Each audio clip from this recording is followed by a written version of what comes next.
کہ بغیر عذر کوئی چیز چکھنا. اب چکھنے کا معنی یہاں پر یہ ہے کہ زبان پہ رکھ کر اس کا ذائقہ معلوم کرنا اور پھر فوراً تھوک دینا، کہ حلق سے کوئی ذرہ اس کا نیچے نہ اترے، کیونکہ ہماری پوری جو زبان ہے اس پر چکھنے کی حس یہاں تک ہے. جتنا بھی مزہ ہے نا ہمارا یہ سب منہ کے اندر ہے. حلق سے جو چیز اتری اس کے بعد اس کا کوئی مزہ نہیں ہے. تو ہمارے عرف میں تو ہم چکھنا کہتے ہیں، وہ دو چار نوالے نیچے اتار دیے تو کہیں وہ یہ بھی چکھا ہے. تو ایسا چکھے گا تو صرف قضا نہیں کفارہ بھی ہو جائے گا. تو چکھنے کا مطلب یہ ہے زبان پہ ذائقہ محسوس کر کے اس کو فوراً تھوک دینا.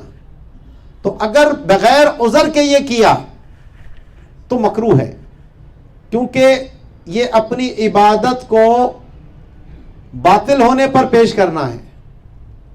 کیونکہ جب رکھے گا تو اس میں یہ احتمال موجود ہے کہ ہو سکتا ہے کچھ حصہ حلق سے نیچے اتر جائے تو عبادت ضائع ہو جائے گی. ہاں اگر کوئی مجبوری ہے، کوئی عذر ہے تو اس کا استثناء ہے. اس کی مثال یہ دی کہ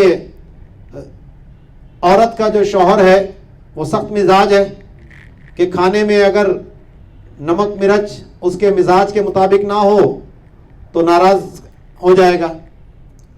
تو وہ بیوی اپنے شوہر کو راضی رکھنے کے لیے پھر زبان پہ رکھ کر اس کا نمک چیک کر سکتی ہے، لیکن نگل نہیں سکتی.